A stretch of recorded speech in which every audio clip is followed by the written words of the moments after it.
Wow, Huples cat and Wolfie Terrier. September is Preparedness month in the good old US of A, so this is a Briton living in Canada watching a German documentary about American prepping. Let us go back now to... Back in Texas. Not all preppers want to end up isolated in the woods with like-minded people. Instead, they are banking on an insurance policy made of steel in their own backyard. Yup, Atlas Shelter. Full disclosure, I really want one, but I don't have the money, and even if I did have the money, I don't actually have a need for one, but I still want one. Ron Hubbard has been in the bunker business for 10 years. I don't think he's L. Ron Hubbard. And that business is as successful as never before. Everybody's on board. No one thinks anybody's crazy for buying bomb shelters now. I hate to break it to you, but plenty of people actually do think that. My shelters afford you that luxury that you can go into them and breathe its own air that is filtered from biological matter, chemical matter, or nuclear fallout. If you turn on the news, you see North Korea talking about nukes. You see Russia talking about nukes. You see China talking about nukes. I've never seen so many people talking about nuclear weapons in my lifetime, and it's scary. And that drives people to buy bunkers. Now all of this has happened before, and I hope it has the same result as before.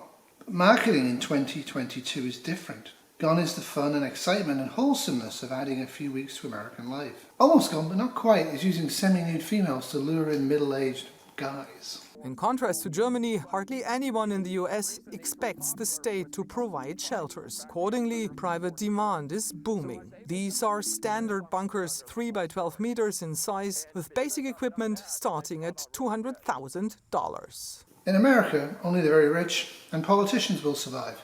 It may well be better to be dead. It's got a regular flushing toilet, vanity, granite. Look at these beautiful sliding doors.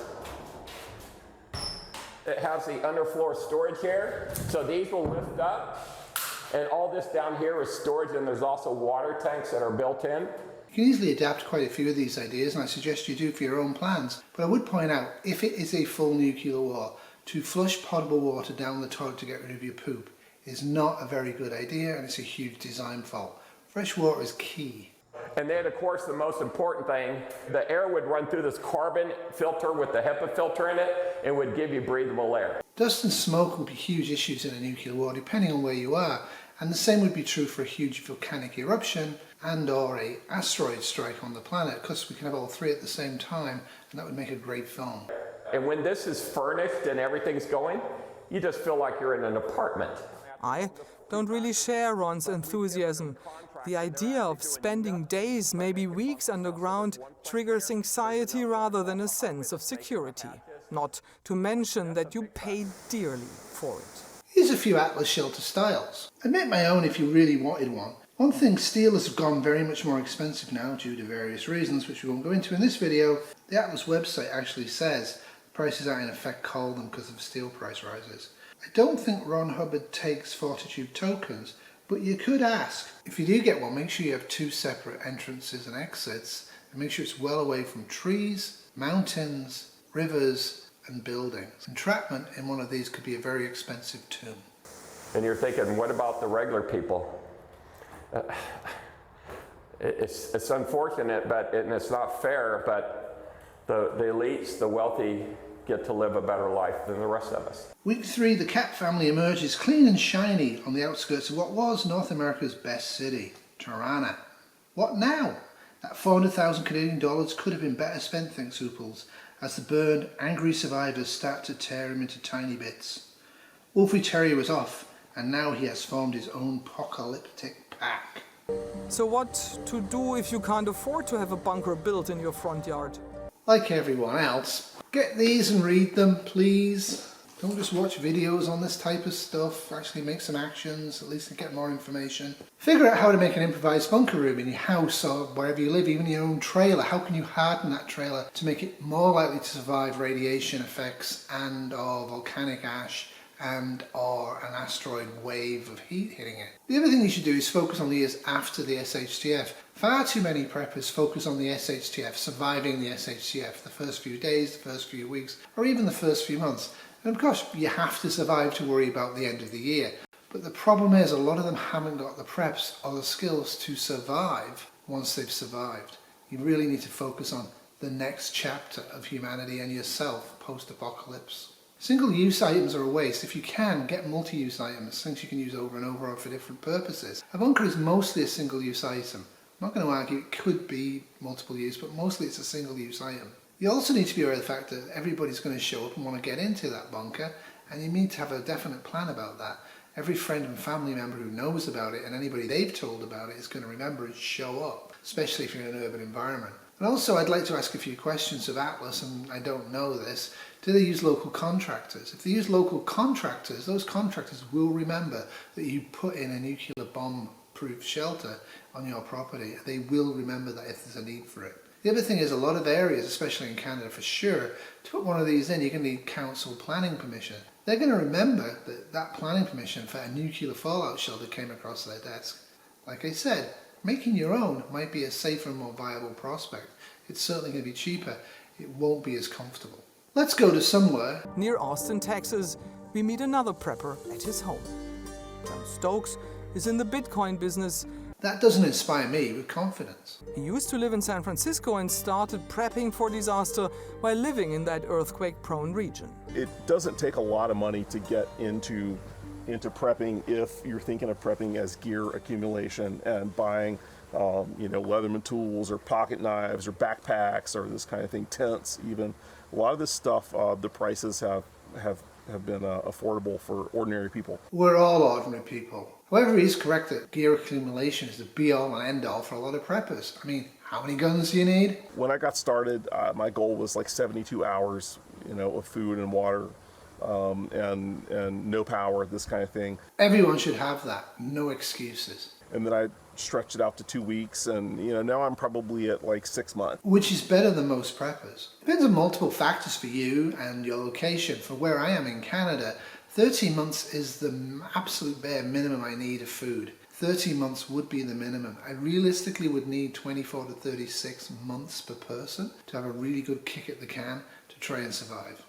The 4,000-liter tank in the garden can supply him, his wife and 3 daughters with water for around 3 months. There are cheaper options to store that amount of water, but to me it seems a long way for him to be walking to. I really want the water next to the cooking area as far as you can. Bet you are thinking, what tips does this seasoned prepper have for beginners like me? Start with something that can sustain you for 72 hours. You want food that you don't have to cook or prepare, or that you can prepare just with boiling water. So peanut butter is really good. There's a lot of fat, there's a lot of protein, things of that nature like snack foods, something that's not too sugary, but things that will make you feel satiated. And so you want 72 hours of food and water. You want to have water storage. Totally agree. But again, location. I use Lara and Cliff Bars, and that's about it really for my bug out. But in January, I am going to need hot food and hot fluids, and lots of it. In January here it can hit -40, -20 as usual. That burns a lot of calories. I don't know. Oh. Hello. If you have to leave suddenly, you want to grab the bag and run. Myself, my wife, my 3 girls, they all have a bug out bag. They're not all this large. The kids are more focused on food and hygiene and some water. My wife, hers is a little bit specialized, mine is a little bit specialized, but this is generally has most of the things that we would need. Okay, you don't need another bug out bag tour, do you? Do you? Well, do you, punk? You feel curious? You want to know more? It's an addiction. This is more of a urban type of thing. It's got this spike on it because this is good for digging, it's good for prying. I could bust a lock with it. I would not really try to use this as a weapon unless I had to, because I'm not trained in anything like this. Good point. You do need a lot of training to safely use most weapons. For a Bitcoin guy, he has some pretty good reality-based insights. So this is a first aid kit, everything from a trauma kit, tourniquet. So he wouldn't use the first aid kit unless he's trained, eh? Logic.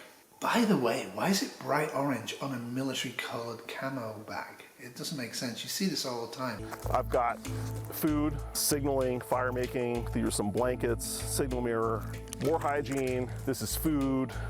This is a sleeping pad. This canteen is typical of the kind of preps that a prepper looks for. So this is a single-walled canteen. It is not insulated. What that means is that you can boil water in this. So I can not only store water in it and keep it relatively cool, I can also boil and purify water in it, and I can cook inside of it. Those emergency blankets are absolute junk and have no place whatsoever in survival. Bug Out Bag is planned for emergency SHTF survival. It's not what you take with you camping or kayaking where something might happen. The Bug Out Bag is for when it will happen. So the gear in it should be a lot better than what you're tootling around when you're hiking and camping. You can boil water if it's safe to make a fire, if you have the time to stop to make a fire, if you have a fish spreader to manipulate it, if you have a tripod to put it in the fire, if you have a glove where you can grab hold of the hot metal. At the end of all of that, you have half a litre of water. Get a gravity filter and water purification tablets and use them. And for goodness sake, have at least 2 bottles. However, again, in Canada in January, I need to carry a stove and I need to boil water to make hot drinks, or I'm going to freeze to death. Meow! Huples cat. 2 seasons in Canada. There is road construction season and winter. Yeah, I have playing cards. So this is one of the things that people overlook. You know, if you're stuck somewhere, if I was stuck underground with the family for 5 days, I may want to keep morale up. And so many preppers will have some playing cards. These are some waterproof playing cards. Yes, they do. But unless you're staying in place, dead weight in a bug out bag is miles, and miles means less chance of getting to the bug out destination. Like, you have this bug out bag so you know where you're going, right? You have somewhere to go. You hopefully more than one place. So you've stored the playing cards at that place. If you're bugging out, you don't have time to play cards during the bug out. Your kids don't have time to play with their toys. A very small, very lightweight cloth toy for a very young child is a great idea, but that's it. The older kids, i.e. the ones over the age of 3, they are in a survival situation and need to walk. My wife is not classically a prepper, but she appreciates that I do this and she supports it. So she's glad that it's something that she doesn't have to think about and that I have taken care of, and it's kind of my thing. I'm that lucky as well. You could do something like this for probably under $1,000. This is probably maybe $5,000 to $6,000 worth of stuff. You can do it cheaper and you can do it better. Think second hand. Think ultralight hiking and camping supplies, especially clearance. Have a think about what the task is. The task isn't to go into the wilderness for 5 years surviving out of that bag. Well, you might think you're going to do that, but that's not going to happen to you. The task is to go from here to there, because here is very, very dangerous and over there is much less dangerous. And over there has a lot of things I need to survive what is going on. Don't want to carry them. I want to get from here to there in the safest, fastest way possible. My journey through the growing world of preppers has changed my outlook. Even though I don't think the next civil war is inevitable, I have a small bag packed and the pantry stocked. After all, I live in the USA. Preparedness is smart. Get prepped this Preptember, but do it cheaply and sanely. Do it incrementally. He's right. If you don't have 72 hours food and water in your house right now for everybody in your house right now, plus a bit extra, if you don't have that ready to go, stuff you don't need to cook for 72 hours, you can just open easily, and you do have can openers, right? And you can open this stuff and you also have enough water, not in the toilet or in the water heater, but separately stored potable water. Do you have that for 72 hours for everybody in your family right now? If you don't, seriously consider it. The second thing you should do is get that for every vehicle you own. Every vehicle the family owns, have 72 hours of water and food in the car. You'll have to rotate the water often, and you have to be very careful about the type of food. But that's a minimum. It's a minimum you need. Thanks for watching this video. Prep sanely. Take shelter sanely and cheaply. Toodles. This video has been brought to you by Wolfie Terrier, King of the Apocalypse Productions 2022.